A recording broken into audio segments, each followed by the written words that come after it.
Hey everyone, thanks for joining me here at Gaming Unicorn. I wanted to start a regular series that was talking about the Gear VR because for the past week and a half, since I've picked up that device, I have not been able to put it down. There's so many cool, unique experiences to explore, and I just wanted to walk you through the paces of some of these games and give you an idea of whether or not it was going to be worthwhile to download. Today we're going to be looking at two games, and the first one is called Jump. The concept of Jump is simple. Here's the instructions. As you can see, really it's all about just trying to reach one very high place on the map while avoiding falling down to your death. So the feeling of VR in this one is pretty strong. If you are motion sick prone, you probably want to avoid this one.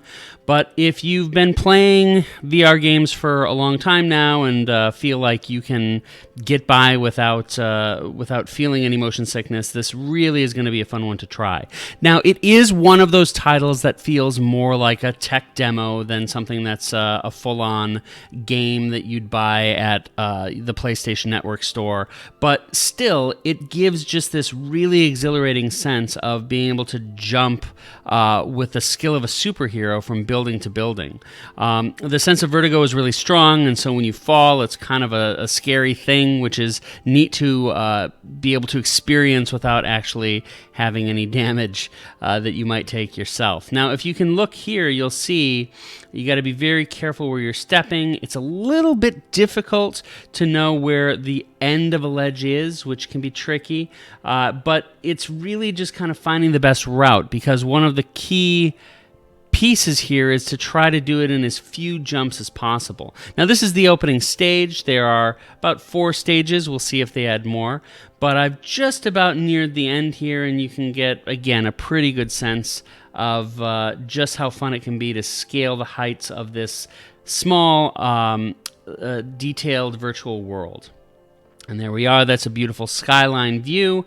And let's finally jump over to, yes, get the flag, the point of the entire experience. So we have our victory, and then we're going to be able to move on.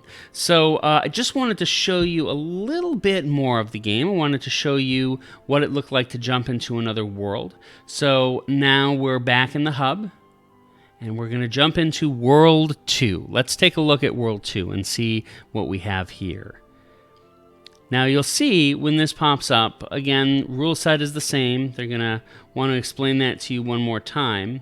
But it's now sunset, and it's, again, fairly simple visually, but you do have a really good sense of space and scale. I have found that the more abstract the visual style is, the more convincing it tends to be. It's also interesting here that they give you your hands. Of course, your actual hands aren't doing what is being done here in the video, but it still gives a better sense of where you are in the environment, which is, of course, pretty important and difficult to do when all you have is a controller. And that's one thing that should be clear, too. This is a game that does require the controller. When you have that, it's pretty intuitive. It's pretty easy to understand right away what to do. The other thing, though, that is interesting and different is that the right stick is not actually used to turn your character. It's reliant on you using your body to turn, which means that this is one of those games that really is best experienced standing up.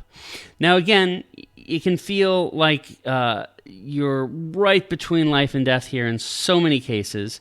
And when you look down, it can be quite scary. But here, I'm going to give you just a quick taste of what it looks like when you think you can make a jump and you're so close to being able to do it, and nope, you misjudged, and it's the end of the road for you. So here I am. I've been pretty effectively scaling. This is the first time I ever played this stage. But again, it's tough to know just how far you can jump. And thought I could make that? No, absolutely not. So here we go, falling down to my orange doom. Okay, so next I wanted to talk about what I think is my favorite game so far on the Gear VR. It's called Evil Robot Traffic Jam. Now, this is one that goes beyond being an elaborate tech demo, and it really feels like a great full-on tower defense game, and it's one that I've been picking up every night for the past week and a half and just have the hardest time putting down. So let's take a look. So as you can see, this is a fairly straightforward desktop tower defense experience, but it really does open itself up when you're playing in VR, because while I find myself in a lot of 2D desktop tower defense games feeling very concerned about being able to follow all the action, especially if it expands beyond the scope of the screen, here it's just so easy to move your head and see what's going on and keep track of the action. Also, the 3D visual effects in this game are pretty spectacular. You feel like you're a commander that's looking from the top of a high hill at the action, and you feel at all times in control. It scales really nicely, and again, so many of these games have felt more like tech demos than they have felt like full-on games, but this is the type of thing that really will satisfy you for a longer window of time.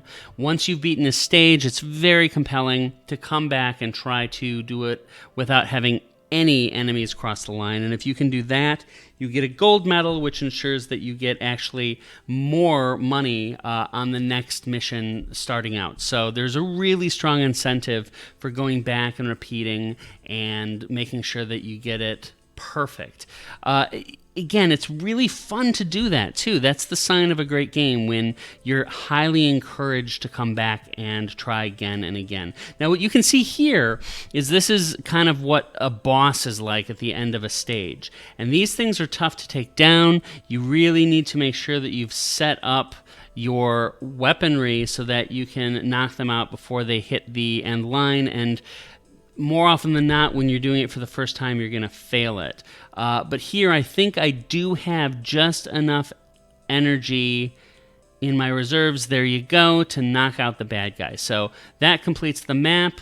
I got kind of a paltry 3 grade, a bronze, but I'm definitely going to be going back for the gold. So that's a nice look at the game. From a critical perspective, I would say that Jump, the first game we looked at, would probably be about a C+ to me. It's better than average. It's definitely worth checking out, but it's quite short, and again, it does feel more like a tech demo, and you're really going to struggle a bit getting a sense of how far your feet can go before falling off of a ledge. So there is a bit of a learning curve there, but it's still really fun, and it's an experience that you can only do in VR. Evil Robot Traffic Jam, on the other hand, that one I would give an A to, because it really is showing the promise of what VR can be beyond tech demos, and gives you an experience that you want to come back to over and over again. It takes a genre that's been popular elsewhere, makes it uniquely suited to VR, and makes you feel like it's actually best in VR.